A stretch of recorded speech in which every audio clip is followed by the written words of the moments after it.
I'm Vicki Hogarth, and this is NewsBreak26 in Southwest New Brunswick. Here's what's happening in our part of the world. The second major shark sighting of the summer in the Bay of Fundy took place last weekend, just off the coast near Pendleton Island. Marine and freshwater biologist Daniel Dernierine was on a whale-watching boat at the time and captured the event on video. But just by the amount of prey that it took, that large seal, we can determine that it was maybe one of two species, so either a short-fin mako or a white shark. And just based on the sightings in the area, we can kind of presume that it was a white shark. But the Bay of Fundy is home to many sharks, particularly in the months of August and September when the seal population tends to boom. We have 6 different species of sharks that regularly make their home in the bay here. So we have porbeagle sharks, makos, blue sharks, thresher sharks, white sharks, and basking sharks.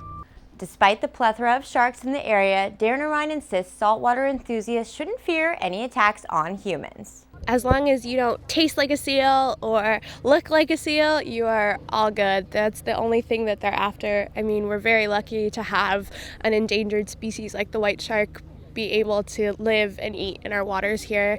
And I think you're much more in danger of falling in and getting really cold than getting eaten by a shark. Arauco, an engineered wood plant in St. Stephen, announced last week its plans to close its particle board division by the end of 2019. This will result in the loss of between 65 and 75 jobs at the plant, which currently employs 250 local workers. The Fibrex division of the plant, however, will continue to operate. There's 150 workers at the second line, and we're working closely with the company and also with the provincial government to keep that company here and running and ultimately succeeding. I know the company has mentioned a number of, it's a complex situation, the number of issues, the availability of volume, the distance from the market, the increased competition, larger facilities, and also the cost of energy. So if we look at natural gas, which they are a very large consumer of natural gas as well as electricity, energy costs are high. They're actually set by the New Brunswick Energies and Utility Board. So we have to find ways to make things that are, amenable to businesses to not only sustain themselves, but to certainly thrive. MP Ludwig officially launched her election campaign earlier this month at Kingsbrae Garden. Former New Brunswick Premier Frank McKenna was the guest speaker at the event.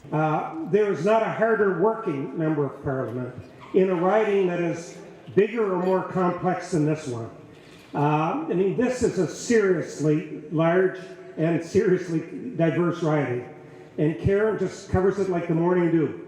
And people all over the riding feel like they are included in their government because their member includes them, brings them in. We spoke with McKenna in St. Stephen recently about the province's economic status. McKenna remains positive about New Brunswick's future and position in the world economy. First of all, we provide a quality of life that's the envy of the world at a time when the world is going through polarization and hatred and violence, and where people just aren't getting along in so many places. We do get along. We've been able to live together as First Nations, French and English, in a collaborative way now for over 100 years. What we do need is growth, population growth, and it's not a secret that over a period of time we've had some decline and some aging of our population. So I think our big challenge is to bring in new people, but also to work with our existing population to increase their educational skills and training skills and prepare them for a lot of the jobs that are going wanting at the present time. That's all the news I have for you. For more stories and online exclusives, follow us on Facebook at CHCO.TV. A news and public affairs production of CHCO-TV, New Brunswick's only source for independent community television.